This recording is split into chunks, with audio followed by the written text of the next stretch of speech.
I think one common misconception is that open source technology is something developed by a bunch of amateurs or people in their spare time. And the reality is that any significant open source has a number of full-time contributors who work, that is their professional job, employed by organisations. So open source today really is a very professional option and a professional world. It's a different thing to the commercial world where a number of organisations get together to build software that's great for users, but in a very professional manner.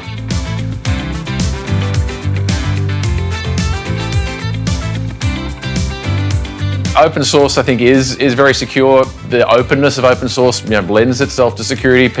Many people are inspecting the code, can find, you do see issues found, but that's because they're being looked for, and an issue that's found is much better than an issue that anybody hasn't seen.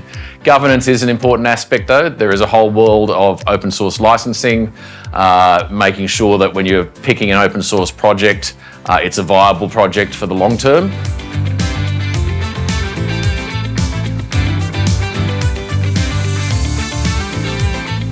Open source is where the innovation is occurring in the market today, whether that's in AI or scalability or those types of things. The leading organisations, the big leading tech leaders of the world are working in the open source world, contributing to open source, and that's really where you see the cutting edge. So if you want to be on the very cutting edge or following fast behind, then you really need to be in the open source world.